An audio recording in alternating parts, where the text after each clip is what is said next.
Фирдауси қайырымдылық қорының барша осындағы келіп зиярат етіп келген мұсылмандарға, игі жақсыларға жайған дастарханы, берген оразасы, садақасы қабыл болсын дейміз. Мынау экранға назар аударсаңыздар, экранды орта қойып берсеңіздер, жалпы осы ислам орталығының тарихы қай жылдан, қай кезден бастау алған, басы қасында кім болған, сол жайында бір мағлұмат болсын. Мынау жаңағы ас келгеннен кейін ауыздарыңыз дәмде болсын, көңілдеріңіз экранда болсын. Назарларыңызды экранға аударыңыздар, игі жақсылар.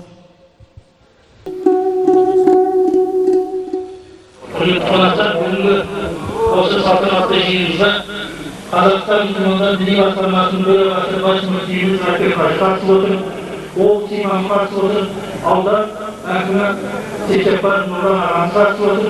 Құрметті ағайындар, құрметті туыстар, бұл жаңаланды тұлпыр от.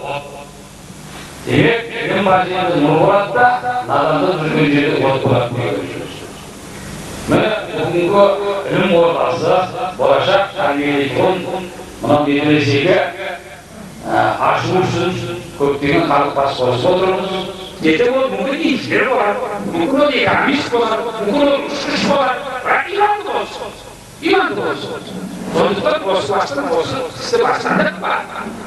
Бәрімізді осындай жақсылық көзбен қарауымыз керек. Мына медреселерді имандылық нұры себетін оқу орны, білім ордасы. Сондықтан балалар еліміздің болашағы, халқымыздың еңбек сүйіштігін, отан сүйіштігін әрі жалғастыратын сенемін. Әкеміз марқұм Қадыш Әбдішан 91 жылы Январдан келеді әке, қазақтың маңдағына өтетін жер жоқ. Соған біздер медресе көтереміз деген өтінішпен 9 ай алдында болды. Қайта келдім. Өзбекстанға барып жаңа келді. Өзіміз балдарға құттықтайық. Әкем марқұм 9 ай дегенде хатым беріп, мына 26-ның соңғы өзі соның қадір-қасиеті бар еді. Соны беріп басталды. Ел екен, жұрт екен, көптің көмегімен Алланың әкімдері жіберді, қарасты. Бұған халықтың, жұрттың, елдің көмегі көп болды. Мен енді құжат береміз, менің өзім аударғаным. Мына ағаның балдарға мынау кітап, мынау өзінің намазға, мынау намазды қалай оқу турасында суретпен шығарған кітаптар. Өзінің намазына Құранын мүмкін жетіп отырмын, қашып көрсетіп несін. Ал егер мынау намаз қаяғасыға қаялы бары деген намаз асырыңызда Назардан құлдастар деген кітапты үйдегі осы жазып болған уақытта азан айтылғаннан кейін сол азанның құрметіне қойып береді. Жазып болған уақытта азан айтылған. Содан кейін соның құрметіне қойып береді.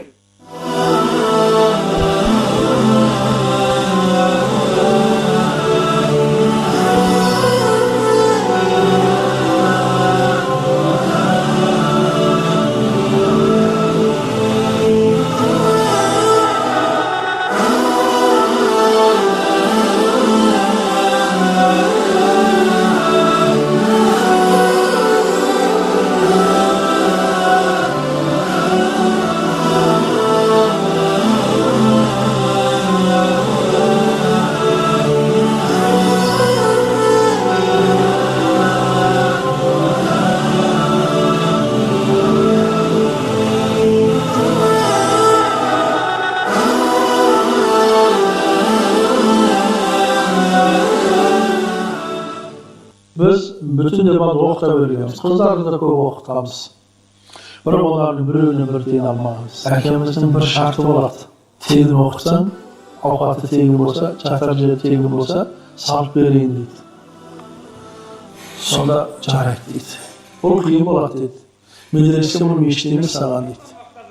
Медресе өте қиын болады. Әке салып берді дейді. Содан 9 айда салып берген әкем. Абдығапар ағамызды жалғыз орта әзер емес, құлағына бәлемі. Бәрі жақсы көреді. Бәрі сыйлайды ол кісіні. Біз ол кісімен Меккеде жүргенде де шейхтар келіп қаншама сәлем беріп, амандасып, манықтар әулеті өзі ізгі істерімен бүкіл халыққа танымал. Әбдіғапар ағамыз шынында да Өзбекстан болсын, Қырғызстан болсын, барлық жердің халқы ол кісіні жақсы көреді. Негізі ол жақсы көру білесіздер ме қайдан? Жақсы көру ол Алладан келеді. Хадисте айтылады ғой, Алла тағала бір пендесін жақсы көретін болса, онда Жебірейіл періштеге айтады екен, ей Жебірейіл, ана пендені мен жақсы көремін деп.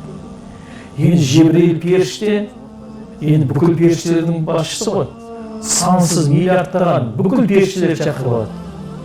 Анау пендені Алла тағала жақсы көреді.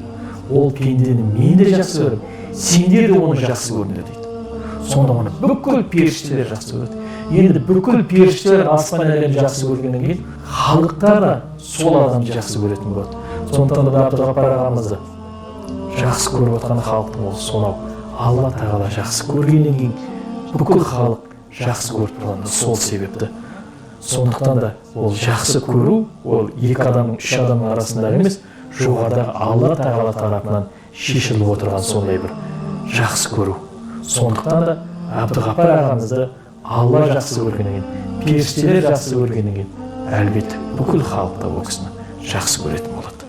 Мен өзім жақсы көремін ол кісіні. Өйткені тақуалығы, шыншылдығы, батырға бар тұлғасы болса да, Омар сияқты бір жұмсақтығы, қанша қаттылығы болса да, бір жағынан жұмсақтығы, бір сол жағынан ол кісіге өте алғысым шексіз.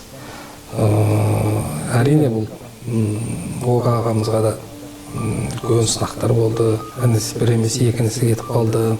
Сонда да сабырлықпен осы бүгінгі таңда жаңағы медресе колледждің жұмысын жүргізіп жатқаны, осы не болса да осы медресеге болсыншы, осы шәкірттерге болсыншы деп жатқаны, әрине ол кісінің үлкен ерлік.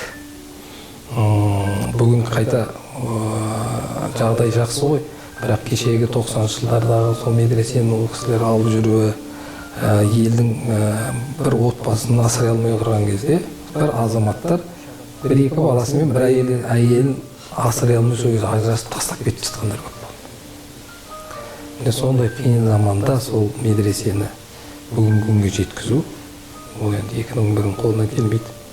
Біз айту оңай, ал бірақ соның күнделікті таңертеңнен кешке дейін проблемасымен жүру жылдар бойы, 30 жылға жақын.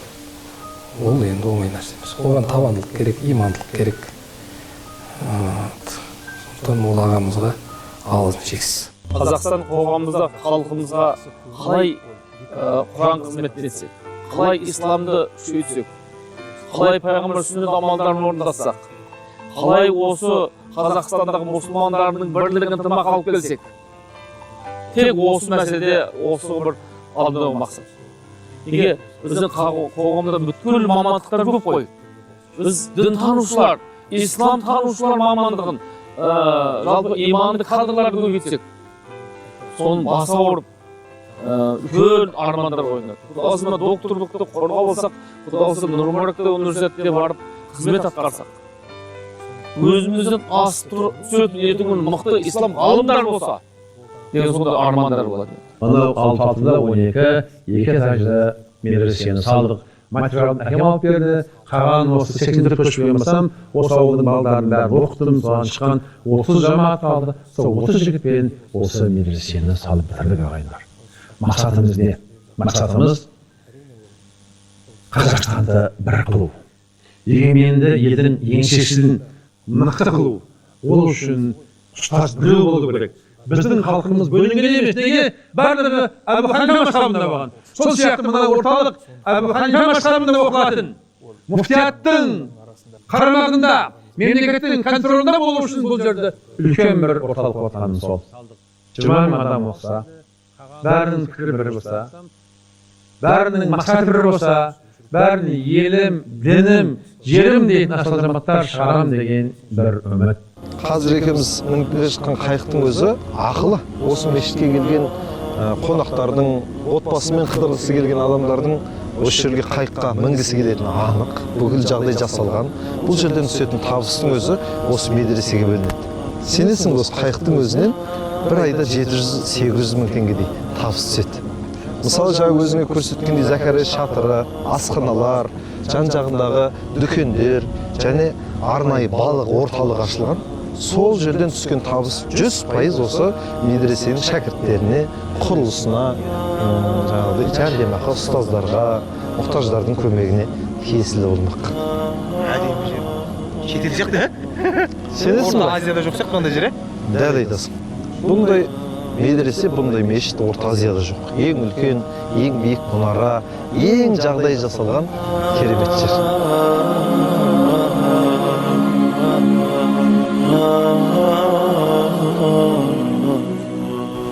ұстаздарға да үй беріліпті. Аллаға шүкір, Аллаға шүкір.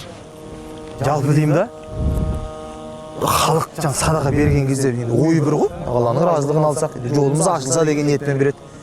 Бірақ енді бұл жаққа бергенде дұрыс шығар енді, бірақ енді андай жетімдерге бермей ма, үй жоқтарға бермей ма, мұқтаждарға азық-түлік бермей ма деп ойлаймын мен. Соның сауабы көп сияқты маған, мынандайға берген сияқты. Әр қайырымдылық қордың өзінің жүйесі, бағыты болады. Бүкіл елдегі жалғыз қор Жәннат Фирдауси қайырымдылық қор емес қой. Талай қорлар бар. Бір қорлар үй беріп жатады, бір қорлар мұқтаждарға азық-түлік беріп жатады. Ал Жәннат Фирдауси қайырымдылық қорының бағыты осы білім. Өйткені білім бүкіл амалдардың басшысы. Осы білімнің соңына ерген амалдардың артында береке, тыныштық, жеңіс болады. Мына өзіміздің қазақтың тарихына қарасаң, кешегі Әлихан Бөкейханов, Ахмет Байтұрсыновтай, кешегі Алаш азаматтары, бір жақтай мықтылар қайдан шықты? Осындай медреседен білім алып шықты. Сонда біз қазір бір мұқтаждың қажетін өтесек, ол бір мұқтаждың қажетін өтеген нәрсе болып саналады. Ал білімдіге жол ашсаң, білім қоған жасқа жол ашсаң, білім беретін ұстазды жағдаймен қамтамасыз етсең, ол бүкіл елдің болашағы емес пе? Сен бір ұстазға айлыққа жалтақтатпай, дүниеге алаңдатпай жағдайын жасап берсең, ол тек шәкіртке білім берумен айналысса. Бір ұстаздың өзі қаншама елдің тұлғаларын тәрбиелеп шығатын еді. Берілген садақа қазақ елінің болашағына инвестиция десеңші. Әрине. Қысқаша, мысалы бір жақсы ұстаз 1000 жақсы шәкірттің кепілі да. Алла бізге білімді парыз етсе, демек әр жақсы шәкірттен бөлінетін сауап осы елдің беріп жатқан садақасына. Төмендегі екі ақша саншпайды. Оның құрылып тұрғанда, оның сындар демақы. Күштіштегі ең төмендегі ақшаны осы егі бар. Қан, бісміллә. Сатпай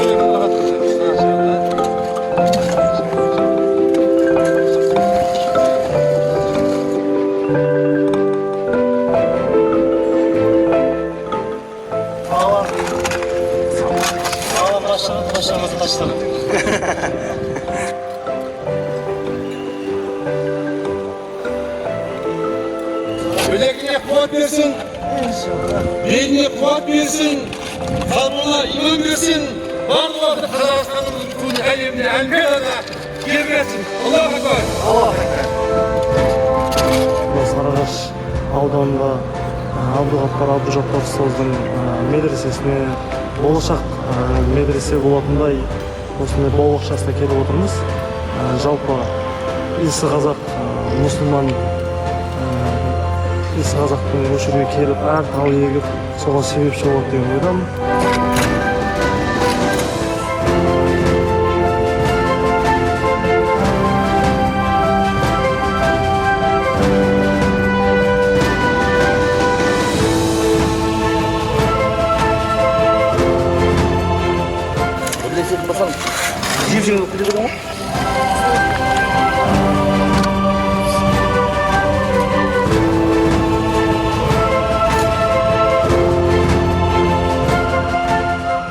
Адамдар кейбіреулер қыдырды ғой так.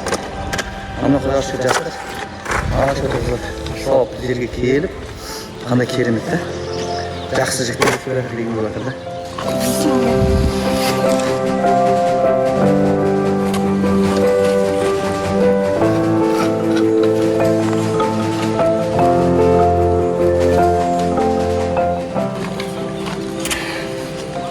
Ең бағалы уақытымызды жақсы амалдармен өткізіп жатырмыз. Аллаға шүкір.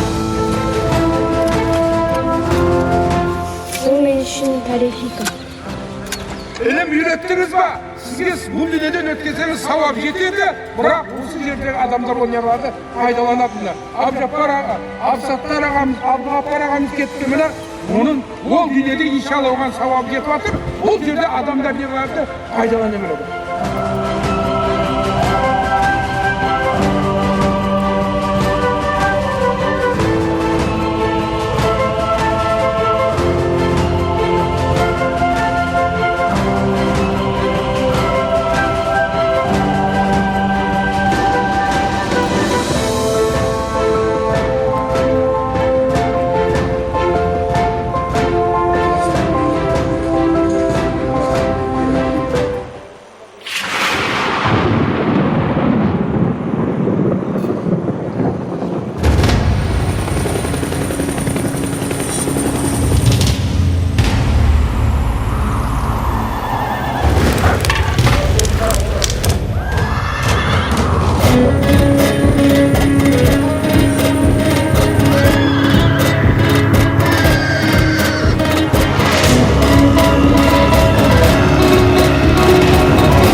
Atalardan sözünden Karap kalsa ot şaşartın gözünden Şerbetinde kazak degen bir el var Tuğulganday kökbörünün özünden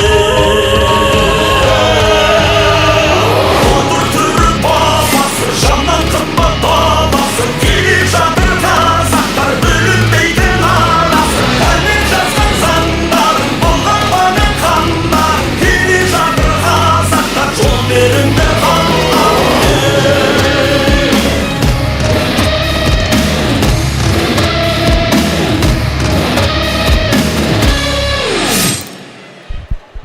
Аллаху Акбар.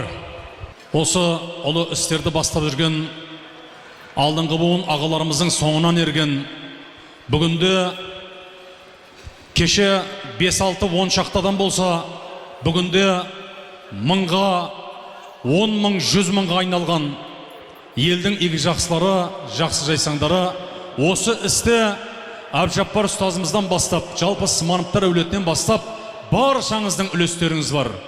Жалғыздың үні шықпас, жаяудың шаңы шықпас дейді атам қазақ. Міне, бір басшыға 1000 қосшы болып, осы Әбжаппар ұстазымыз бастаған ұлы бастамалардың басы қасында соңынан еріп, ізінен басып, жолынан қуып жүрген жастар өсіп келе жатыр, игі жақсылар. Алла разы болсын. Міне, көріп атсыздар қандай керемет ұлы істер болып жатыр. Бұл бастамасы ғана. Алла қаласа осы медреседе оқып жатқан шәкірттердің әрқайсысы ең нашары осы Әбжаппар ұстазымыздай болсын. Иншалла елге, дінге, халқына, отанына, дін исламға, Алла жолына адал қызмет ете берсін иншалла. Ал ендегі жақсылар, көп сөйлеп созбайын, әдептен озбайын. Біздің елдің жігіттері, жігіттердің төресі, біздің елдің жігіттері, ұлы мұхит кемесі, осы елден бақпен қыдыр қашпас екен деп тілеп, осал жерін түзеп жүрген балғасы мен шегесі деп. Ақын ағаларымыз айтқандай, осы елдің осал жерін түзетіп жүрген, елдің көшін алға сүйреп жүрген Смановтар әулетінің бүгінгі таңдағы көшбасшысы Әбжаппар ұстазымызға бүгінгі дастарханымызды ашып берсе деп ниет қыламыз ағайын. Ал ұстаз, бисмилля, келген осындағы барша дін жанашырларына, ел жанашырларына bir ağız lebiziniz bildiriniz Şanege. Elhamdülillahi Rabbil alemin vel aqibatu lil muttaqin ve salatu ve selam ala seyyidina ve nebina Muhammedin ve alihi ve ashabihi ecma'in amma ba'd. Esselamu aleyküm ve rahmetullahi ve berekatuhu. Kur'an nazil bolgan, Kur'an nazil bolgan bir түні мың айдан да артығырақ болған Рамазан барлық мұсылмандарға, баршамызға құтты берекелі болсын. Peygamberimiz sallallahu aleyhi ve sellem minberde oturup amin dedi. Jani amin dedi.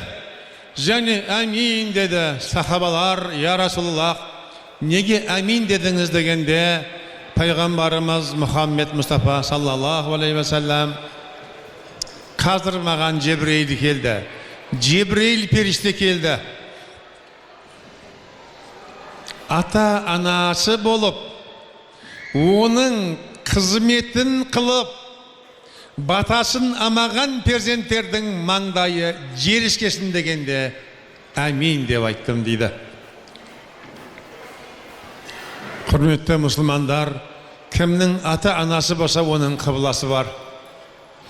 Kimnin ata anası bolsa onun dua goyu var.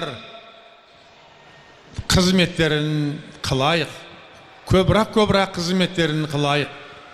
Ekinci, sizдің atınız Muhammed degende sallallahu aleyhi ve sellem demegenдің mangdayı jerişkesin degende amin деп ayttım deydi. Üçüncüsü Ramazan mını.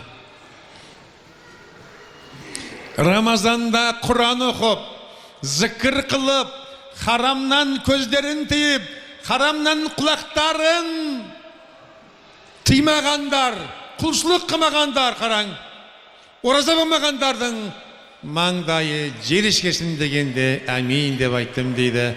Mine aylardın sultanı Ramazan. Barşamızga kutlu berekeli bolsun. Bu aylarda, bu ayda tünde kemrak uktap, hatımlarga katısıp, hatımdan kegenden keyin otbasымен çay içip, söylerde Kur'an okup, Kur'an oku bilmese Kur'an tыңдап, sarajiden keyin uktamastan meşitlerge barıp, saharlık kılgandan keyin meşitke şeyin Kur'an okup, namaz okupaganda keyin de kun çıkanга şeyin oturup, işrak namaz okup gerek. Ne kılsak da ziketlerdi berетін vakitlar, hayır ihsanды berетін vakitlar, халыққа жақсылық қылатын vakitlar осы ай ағайындар. Бұл айда ораза екі түрлі болады. Біреуі аузын буған өгіз сияқты ораза болады. Біреуі Алланың мархаметі жауып тұрған ораза болады. Алланың мархаметі жауып тұрған ораза ол Peygamberimiz sallallahu aleyhi ve sellem kim Allah'a sense, ahiret gününe sense, konağın hürmetlesin, körşülerimin жақсы bolsun, tapsa жақсы söylesin, bolmasam tek dursun dedi. Ağızlarımızda gıйбаттан tiyimiz gerek, kulaklarımızda buzgan gibi estuden tiyimiz gerek, közlerimizde haram narsalarni ko'rdan tiyimiz gerek. Elhamdülillah, бұл arzum aytılgan ay. Бүкіл өмірайда болған күнәні жуатын ay. Бұл күнді Peygamberimiz Muhammed Mustafa sallallahu aleyhi ve sellem Müslümanların köbü екі nimetten ziyanda. Birevi vakıttan ziyanda, birevi den sağlıktan ziyanda. Осы vakıtты hürmetli Müslümanlar bosqa жібермейік. Мынау тұрғанымыз Abdügappar, менің кенженім, халықтың сүйікті бауыры Abdügappar қайтыс болғаннан кейін оның артынан бірнәрсе қысам деген ой болды. Ағам кетіп қалды, апсаттар кетіп қалды, бұл да кетті. Сонда осындай ой келді, осындай бір шатыр қысам. Оның ішінде ауызашарлар болса, оның ішінде ихсандар болса, оның ішінде халыққа рухани бір дағуаттар болса, айналасында көл, бұдан түскен қаржының барлығы Abdügappардың атынан, Abdügappардыңға қор болып, соның атынан медресеге түссін деп осыны қылып едім. Әлбетте осы медреседе қанша істер болып жатыр. Менің өзімнің ақылым жетпейді. Менің бар жоқ 3 гектар теплицам бар. Қияр пісіп жатыр, баклажан пісіп жатыр, құлпынай пісейін деп жатыр. 6-7 мың медресенің қойы бар. 2000 гектардай бидайларымыз бар. Мындай да саудаларымыз бар. Бірақ бұлар мына медресеге түк болмайды. Атам қазақ айтпақшы, көп түкірсе көл деп, өсерде барлығыңыздың үлестеріңіз бар. Мынау медресе Усман Тартыға емес бол. Мынау медресе жүрегінде иманы бар бүкіл мұсылмандікі.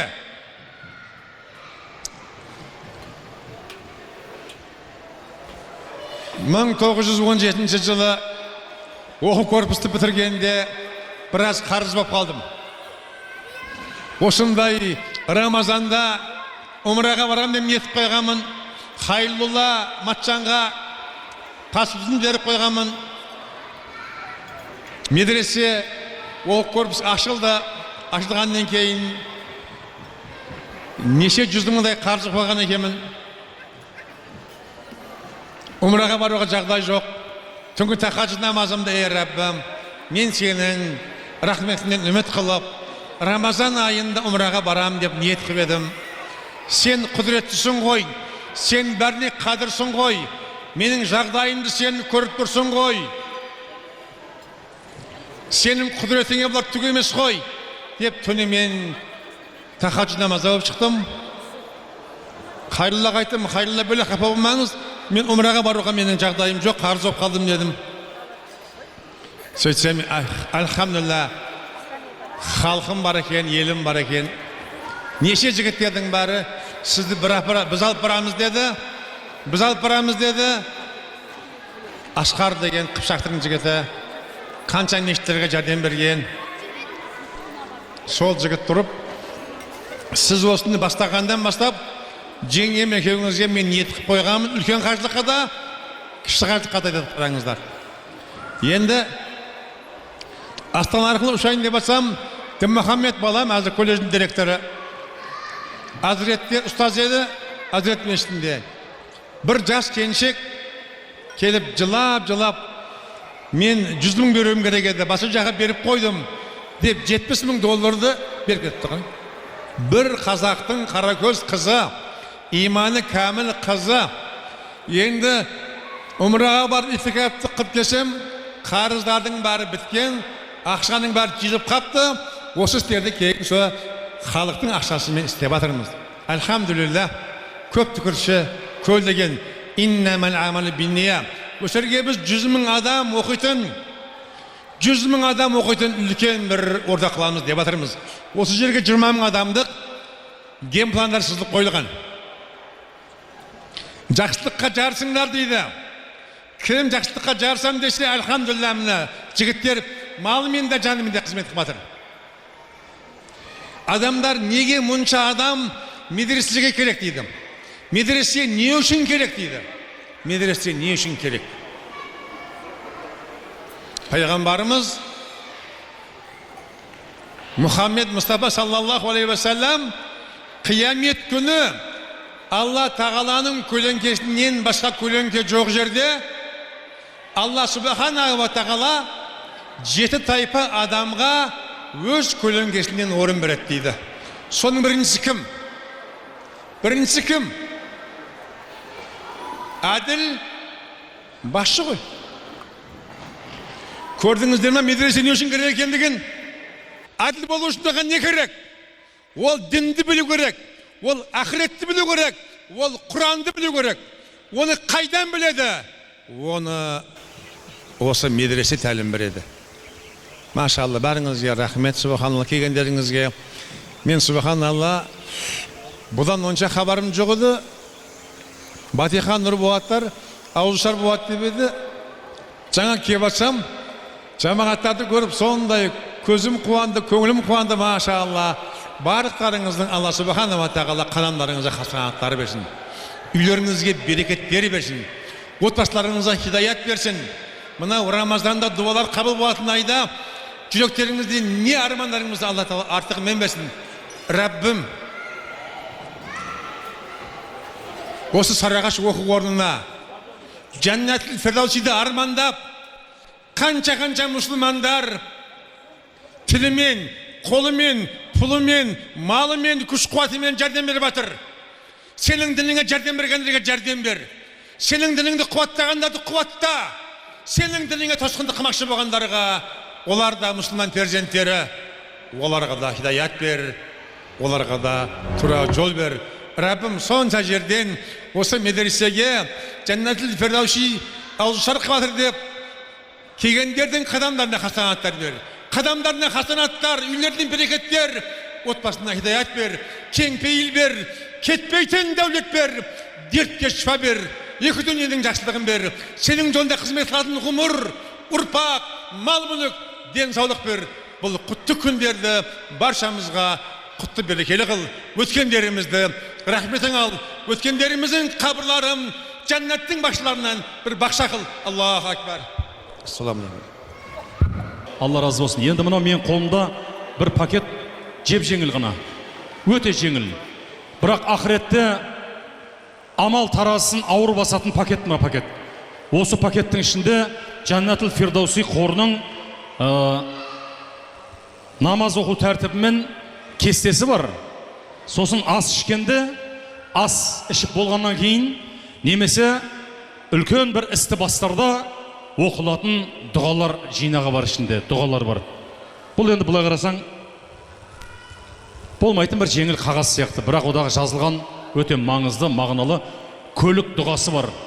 Береке келтіретін жолға сапарға шығып баратқанда, мына жерде Каспий QR код бар. Оны көбіңіз білетін де шығарсыздар, білмейтін кісілер болса, осы Каспий QR код арқылы телефондағы Каспий QR-ды ашып, өзіңіздің атағаныңызды, осы жол сапарым сәтті болсын, аман есен барып, сапарымды өтеп, абыроймен аман есен отаныма, отбасыма оралайын деп, кейбір кісілер мынау мешітке, медресеге баруға шамасы уақыты мүмкіндігі болмай қалады. Немесе дәл сол кезде мешіт медресе таппай қалады. Сол кезде мынау көлігіңізді ілулі тұрса, осымен қазіргі заманауи технологияның дамығанына сай төлеп кете берсеңіздер болады. Өздеріңіз үшін, ақыретіңіз үшін, және осында оқып жатқан мыңға жуық шәкірттердің әрқайсысы сіздерге дұға жасау үшін ағайын.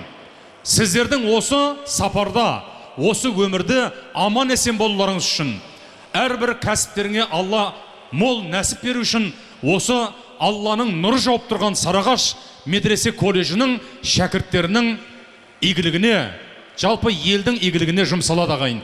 Бір теңгесіне қиянат жасалмайды. Оған көзіміз жетіп келе жатыр. Ал, Нұреке, ал, фильмнің трейлері дайын ба?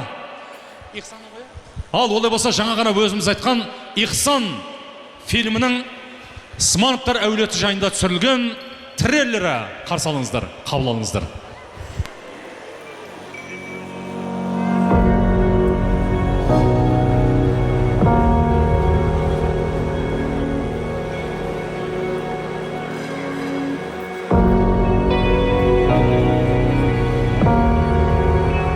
Қазақстанның туын көтеретін ұл қыздар шығарама деген армандар алхамдулилля.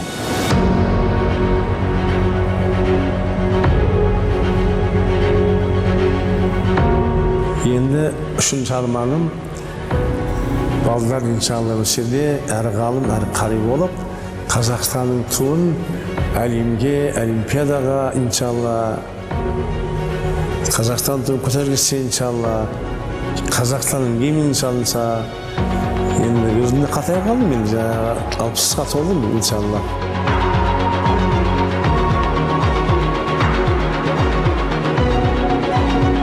Көпшілік адам Абдуғаппар ұстаз өте қатты уағыз айтады дейді, ұрса береді дейді.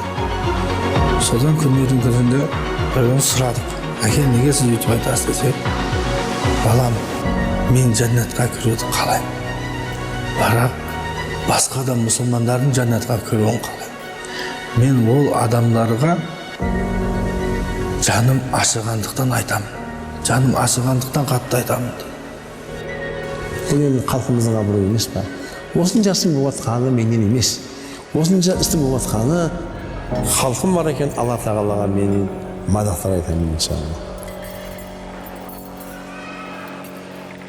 Алла қаласа бұның толық нұсқасын көретін боламыз, игі жақсылар. Алла сөгінге жеткізсін. Қуанышты хабар, осы жиынның үстінде Осы Жаннатул Фирдауси қайырымды қорына еңбегі сіңген, жалпы осы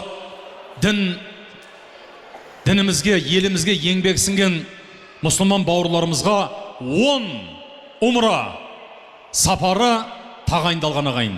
Соны қарасақ, сол 10 адамды бұл жерде жоқ екен да, 10-ауы да қызметте жүр екен. Елдің, діннің қызметте жүр екен. Соны жаңа сүйіншілеп айтыңыз деді. Сүйіншілеп айттым, енді сол 10 умраны иесіне табыс ететін боламыз. Сарыағаш медресе колледжінің атынан, Жаннатул Фирдауси қайырымды қорының атынан, және осындағы жомарт жандардың атынан 10 умра. Алла разы болсын. Аллаху акбар.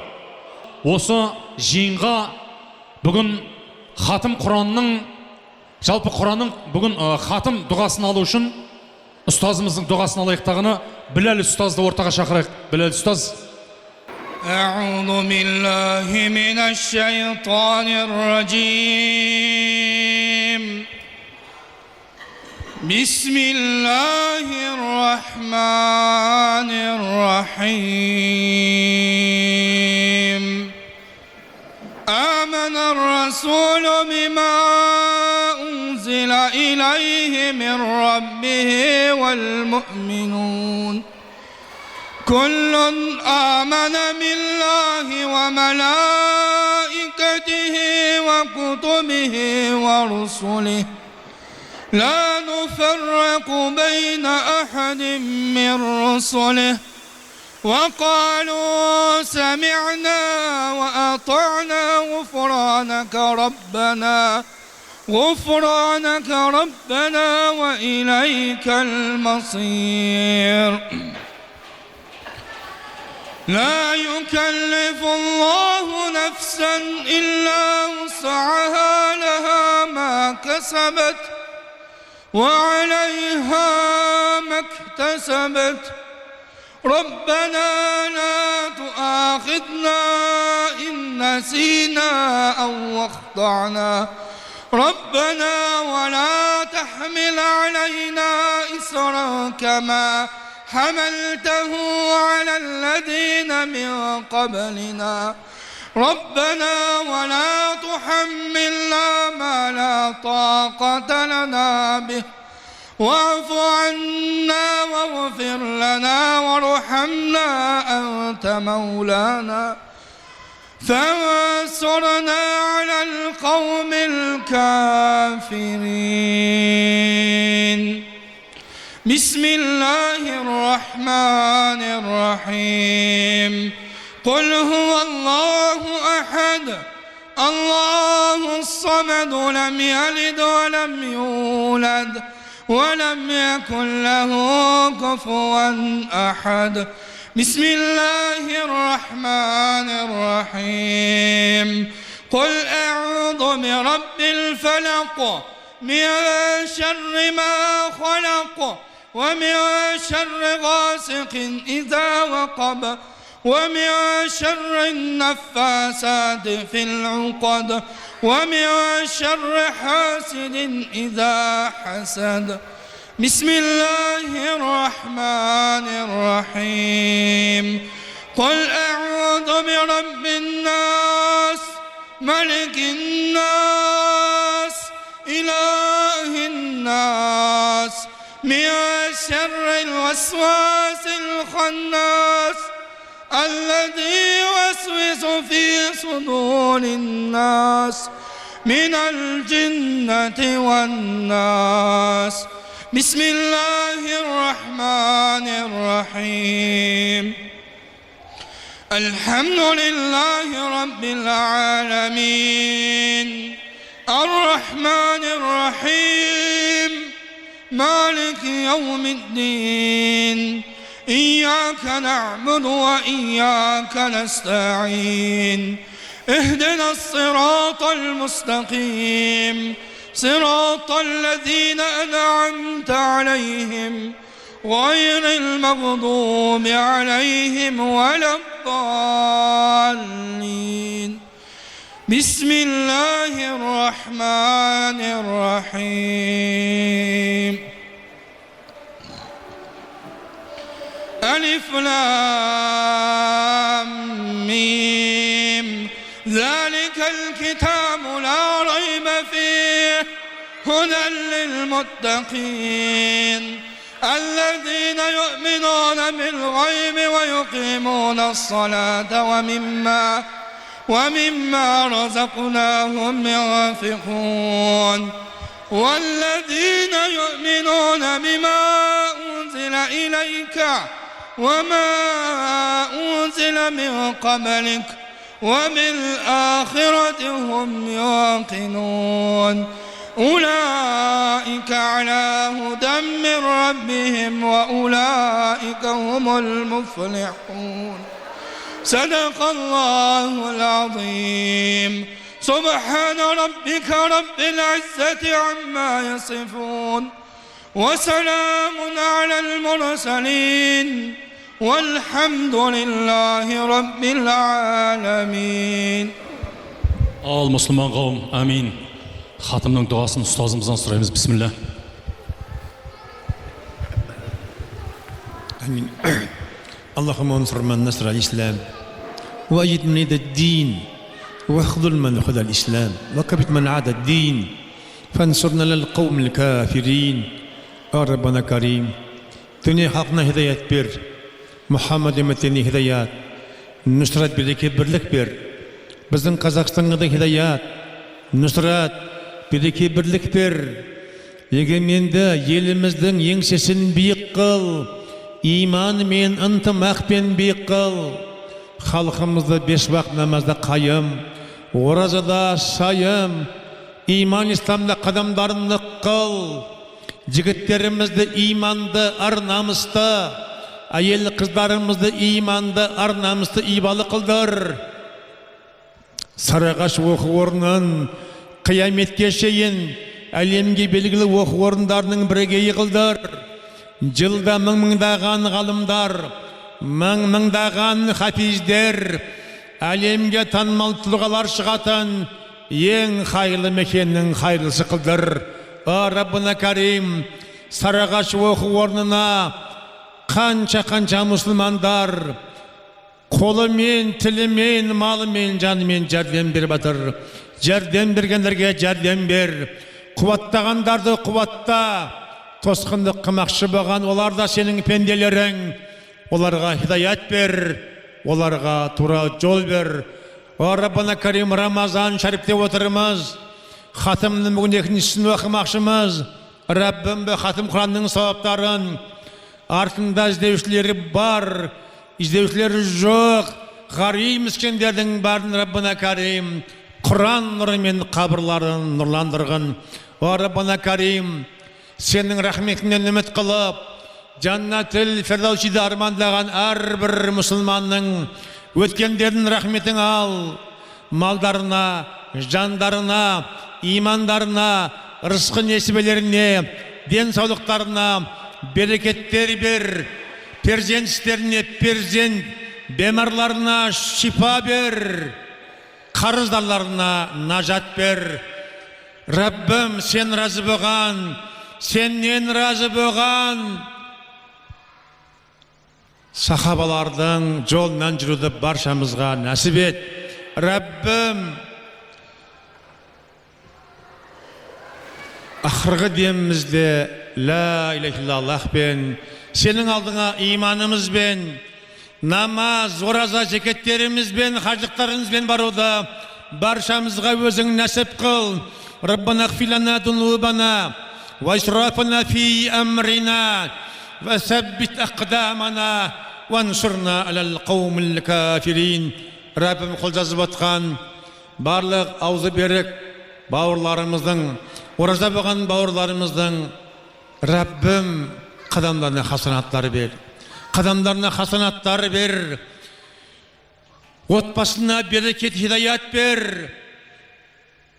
Тарабиқты оқып алғаннан кейін отбасыларына сау саламат баруларын, кейінгі Рамазанға сау саламат баруларымызды нәсіп қылдырғын. Аллаху акбар.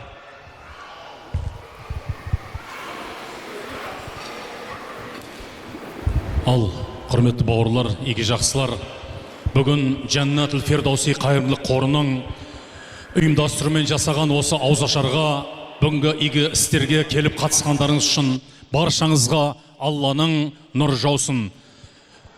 Жәннаттың ең жоғарғы дәрежесі Фирдаус жәннатында осы Сымановтар әулетімен бірге ардақты пайғамбарымызбен көрші болып тұруды, Алланың дидар жамалын көруді Алла бізге нәсіп ете көр. Ассаламу алейкум ва рахматуллахи